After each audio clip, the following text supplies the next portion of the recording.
Welcome to the Parent Advocate Podcast, a show where we celebrate, defend, support, and uplift the voices of the LGBTQIA community. I'm your host, Stephen Chikumba. My pronouns are he, him, and his, and I'm joined by my amazing co-host, Lisette Trujillo. Hello, everyone. Lisette here. She, her, ella. The mission of the Parent Advocate Podcast is to elevate conversations and reframe narratives around trans and non-binary youth to help change hearts and minds. Each week, we bring you our take on all things happening from the perspective of two parents of BIPOC transgender kids. Lisette, today we are also joined by our unofficial executive producer, third co-host, and my younger brother, Anthony Chikumba. I'm back. Hey folks, Anthony here. My pronouns are also he, him, and his, and I'm bogarting the studio today because it's time for our annual Allies and Assholes edition of the Parent Advocate Podcast, where, as Stephen says, we highlight individuals and groups who are supporting the LGBTQIA community on the one hand and drag straight up assholes who are trying to move us all backwards on the other. So over the past year, we've had a lot of people on our show. Comedians, politicians, governors, actors, celebrities, faith leaders, you name it. We have highlighted those people on our show. But some of them inspired us in the best possible ways. Some of them not so much, but all of them acted differently when the pressure was on. And today we're looking back at 12 people, 6 allies and 6 assholes whose actions didn't just make headlines, but revealed something deeper about where we are right now. These aren't necessarily the loudest people we talked about. They're the ones whose choices had the weight, consequences, and reach.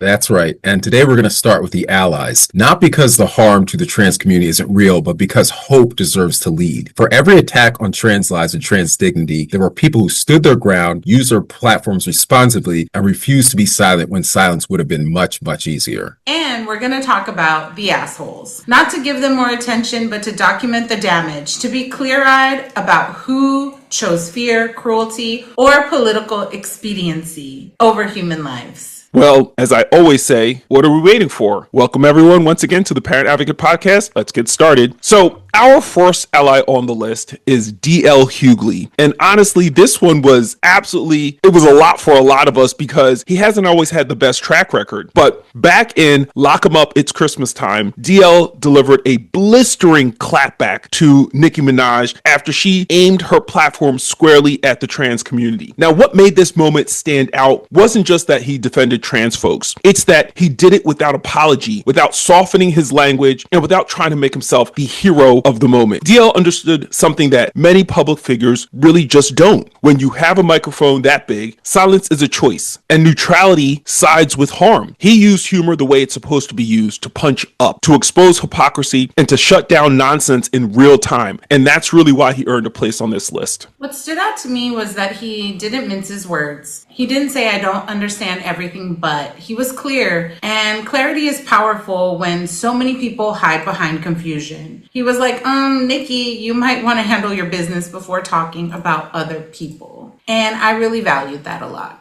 And culturally, that mattered because there are a lot of folks who don't listen to politicians. They listen to comedians like D.L. Hughley. D.L. reached people that legislation never, ever will. And from culture, we move straight into leadership, the kind that actually uses power, because our next ally is New York Attorney General Letitia James. In Jesus Take the Wheel, we talked about what it looks like when someone in real authority refuses to abandon trans people for political convenience. Letitia James didn't just issue statements, she acted. She defended trans rights using the full weight of her office at a time when moral panic was being dressed up as public safety. What made this moment stand out is consistency. She didn't waver when it got loud. She didn't step back when the backlash came. She showed us that allyship inside government isn't symbolic, it's structural. See, that's the difference between saying you support trans people and actually doing the work when there's something to lose. And that's exactly what she did. You know, it also mattered that it came from law enforcement, right? Because that's a space where trans people are often harmed, not protected. So congratulations to Letitia James. She definitely deserves to be on this list. From power in government, let's talk about power in comedy used the right way. Our third ally is the comedian and actress Margaret Cho. In our Dear White People episode, Margaret didn't mince words when she called out Pam Pam Bondi and the Department of Justice for their hypocrisy and their targeting of trans people. What made this moment land is that Margaret has been doing this work forever. She didn't jump on this issue because it was trending. She spoke because it was right. She used humor for confrontation, not deflection. And she reminded us that longevity and allyship matters. This wasn't performative outrage. This was a veteran calling out power. What I find so grounding about someone who's been consistent for decades like Margaret Cho is that she doesn't just pop up when it's convenient. She doesn't say things when it's going to give her a lot of attention. She speaks truth to power. And once again, much like D.L. Hughley, she used her platform to speak on behalf and in support of transgender people when so many people are doing exactly the opposite. And what I loved about it too was that she doesn't need or ask to be liked. That's really important. She's just being honest and standing on her values. And honesty leads us to something deeper, legacy. Our next ally is our only posthumous award, and it goes to Cecilia Gentili, whose work through Casa Gentili with the Ali Forney Center represents something that we don't talk enough about, survival as resistance. In our Separate But Equal episode, we highlighted how Cecilia didn't just advocate in theory. She built something tangible: housing, community, safety, joy. She understood that trans liberation isn't just about fighting laws. It's about creating places where people can live fully and with dignity. Cecilia's work reminds us that care is political and joy is revolutionary. Exactly. This is what mutual aid looks like when it's done with intention and love, and community has always shown up for each other in that way. Also, it's legacy work. Legacy work outlives any one news cycle. From building spaces, let's talk about how values show up in decision making with our next ally, Zohran Mamdani. In Give Thanks, Mamdani showed us what inclusion looks like when it's not an afterthought. He actually made the list twice, once as an assemblyman and once as New York City mayor-elect, by loudly standing up for trans people and for selecting trans rabbi and activist Abby Stein to his transition team. Mamdani demonstrated that allyship isn't just about statements, it's about who you put in the room. He treated trans leadership as essential, not symbolic, and that matters because staffing decisions shape policy long before the public ever hears about it. Lisa, I remember both of those episodes very vividly because he was somebody who was doing really critical things on the ground. He wasn't just talking a good game. He was actually walking the walk. And this is how you move from representation to real power. Stephen, it also sends a message about who belongs at the table from day one, which I think is incredibly important. Absolutely. And finally, we end our Allies of the Year list with something simple and profound. Our final ally of 2025 is Robert De Niro. In the We've Been AWOL episode, De Niro publicly supported his trans daughter, Erin, without qualifiers, without explanation, and without apology. What made this moment powerful wasn't celebrity, it was just parenting. At a time when families are being torn apart by politics, seeing a father show up loudly and lovingly matters. It reaches trans kids who may never hear that kind of affirmation at home. So I have to say that I am so excited that Robert De Niro's daughter came out as trans, and that in the wake of that, he did what every responsible, loving, affirming parent is supposed to do. He gave her his unconditional love in public. And that's really, really meaningful. And Stephen, when the dads gets accepted into Tribeca, you can invite him to join the dads, and you better make him a t-shirt. Congratulations once again to our allies, D.L. Hughley, Letitia James, Margaret Cho, Cecilia Gentili, Zohran Mamdani, and Robert De Niro. Now on to this year's assholes, and what a bunch of assholes they are. Our first asshole on this list is Samantha Fulnecki. In Lock 'em Up, It's Christmas, we talked about how her transphobic views directly contributed to a trans professor being fired. This wasn't abstract harm. This was someone using misinformation and moral panic to destroy a real person's livelihood. What makes this case so chilling is how easily institutions folded instead of protecting their own. And the fact that even after this idiot admitted multiple times to putting zero effort into a paper for which she got a 0, the University of Oklahoma didn't reinstate the fired professor. They allowed that termination to stand. The other thing is, I just really feel like this was a setup, right? I wonder, and you guys pointed out the fact that her mother did defend January 6th insurrectionists. I really wonder if she was put up to it. But anyway, neither here nor there. Another terrible thing about this is it sends a warning to every trans professional watching that it's safer to conform than maintain professional integrity. And professional integrity is something our next asshole knows absolutely nothing about. That's right, Lisette, because our next asshole up on this asshole of the year list are RFK Jr. and Dr. Oz. In Jesus Take the Wheel, we broke down how both men pushed policies that would strip trans people of access to gender-affirming care under Medicaid and Medicare. They cloaked cruelty in medical language and used their platforms to legitimize harm. It wasn't ignorance. It was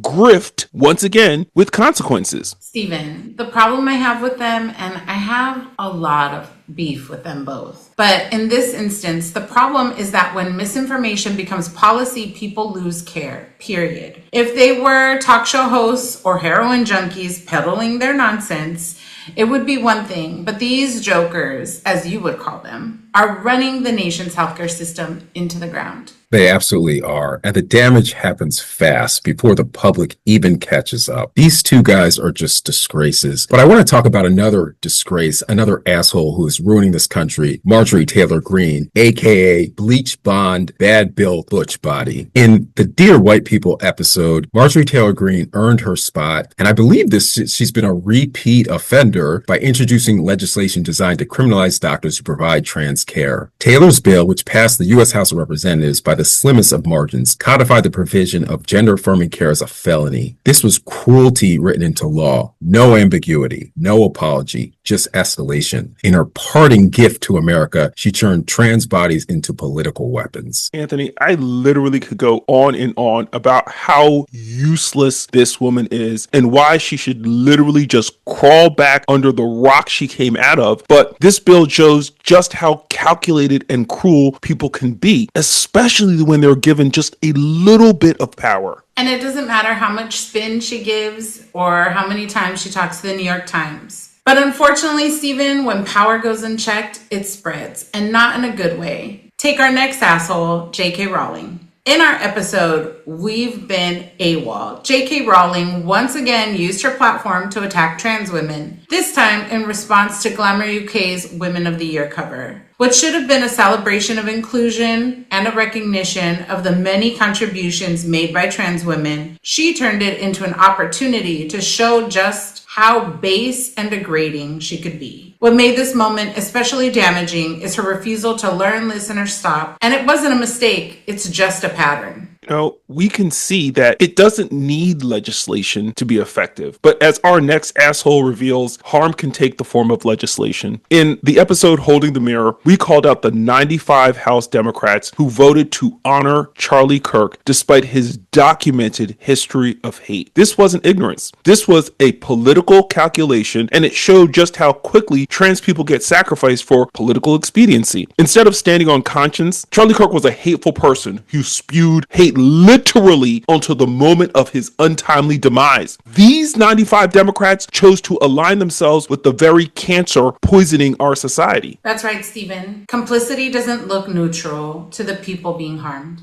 Speaking of complicity, our final asshole of the year is none other than Marco Rubio. Rubio is proof positive that complicity is the order of the day. In our Honoring Our Transcestors episode, we talked about Rubio's decision to suspend passport processing for trans and non-binary citizens. A passport isn't symbolic. It determines whether you can travel for work, for safety, for medical care, or to go see your family. It determines whether you can leave a hostile state, return home, or even exist legally across borders. By halting that process, Rubio doesn't just inconvenience people, he made trans and non-binary citizens less mobile, less safe, and more vulnerable. What a fucking asshole. But Anthony, Rubio's actions, they weren't a misunderstanding or a clerical error. It was a choice to treat trans identity as suspect, as something that requires extra scrutiny, extra delay, extra justification. And when the State Department does that, it sends a clear message beyond passports. It tells other agencies, other governments, and the public that trans people's identities are negotiable. And it lands immediately in people's lives. It disrupts them. What really stands out to me is how invisible this kind of harm can be to people who aren't affected. If you've never had to worry about your documents matching who you are, you might miss how terrifying this is.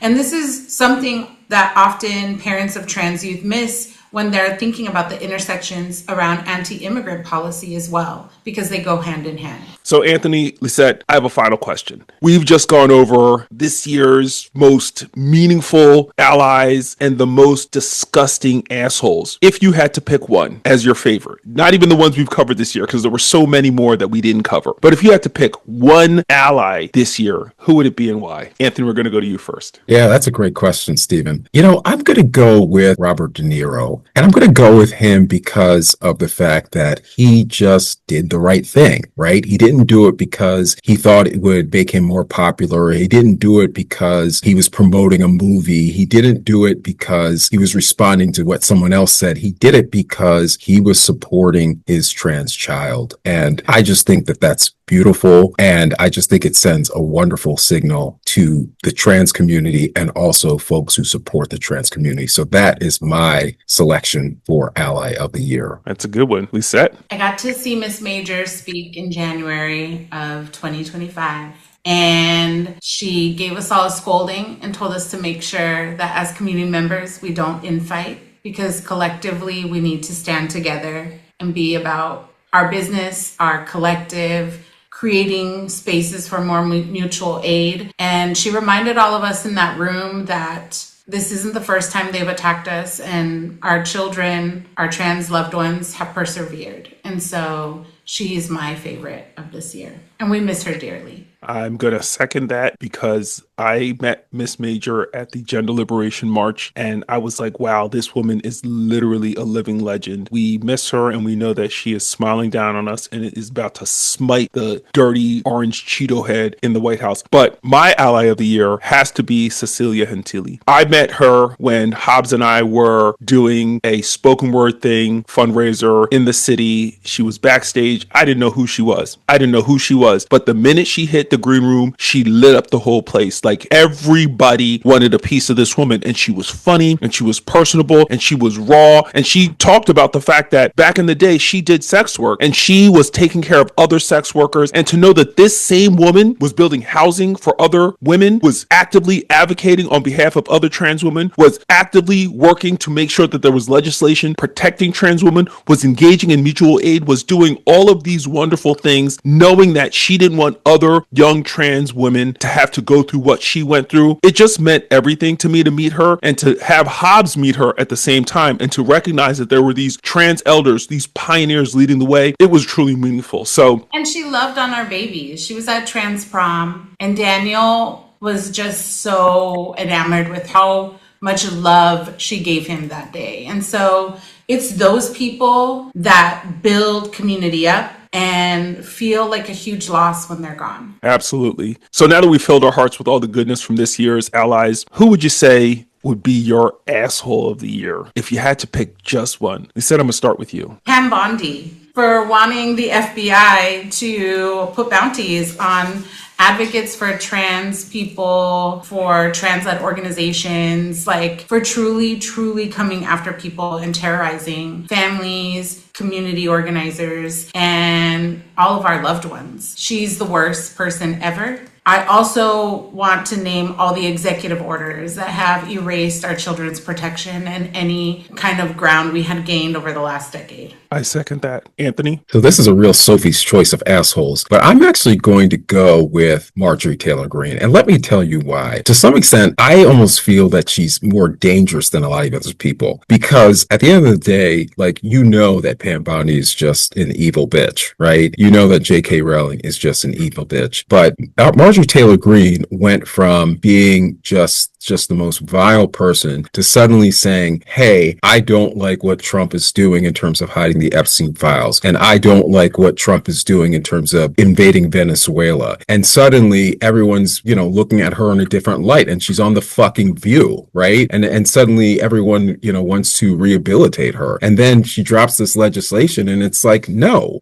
I don't care that she suddenly decided to turn a little bit against Trump and a little bit against MAGA. Don't get it twisted. She is still a stupid, hateful, transphobe, homophobe, racist piece of shit. And unfortunately, even though she just literally within the last couple of days left the Congress, I don't think we've seen the last of her. And I worry about the damage that she can do if she's suddenly embraced as being someone who is reasonable, which she is absolutely positively not. That's my Sophie's choice, Marjorie Taylor Greene. So you stole mine. You absolutely stole mine, but it's not a contest. We don't have to have a difference of opinion when it comes to who's the biggest asshole, because I too believe that bleach blonde, bad built, butch body takes the cake for being the absolute biggest asshole for all the reasons you stated, but for also the absolute lack of self-awareness. She's not going on these shows to rehabilitate herself. She's going on these shows doubling down with her hateful rhetoric, with her vitriol, with her simple inability to see past her own ego. And it's so problematic because people listen to her. People follow her. She may be, to your point, Anthony, the next coming in the MAGA movement. Somebody who is perceived as lining up with the values that they formerly thought that Trump embodied, but it's a little more close to the ground. She wasn't rich. She is now, but she didn't start from a silver spoon in her mouth. And so she may be more relatable, which makes her much more dangerous because she's equally unhinged, equally incapable of self-awareness and introspection, and just downright shitty. Hear, hear. Well, that's our show for today, folks. I've got to give it up to my incredible co-host, Lisette Trujillo, for rocking with me all year long, and also got to give it up to our unofficial executive producer, third co-host, and my younger brother, Anthony, for always having these amazing show ideas like our annual Allies and Assholes recap, as well as our Spotify list, as well as our LGBTQ heroes list. Like, this dude comes with the ideas that keeps this show fresh and popping, and so we would be remiss to not give him props where props are due. I am honored, and I love the fact that you guys are so receptive to so many of my ideas. Well, Stephen, you and Lisette are also helping people like me to be better allies. So I've got to give it up to both of you for continuing to be a voice for parents across the country. Keep doing what you're doing. It truly is, as I said before, God's work, and I appreciate it. Thanks, Jakumba Brothers, for always making me look and sound good. So props to the both of you.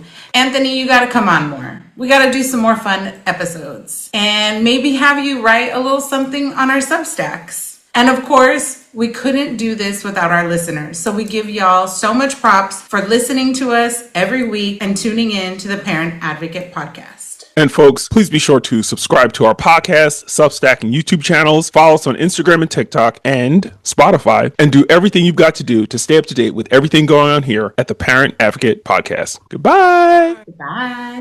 Peace out.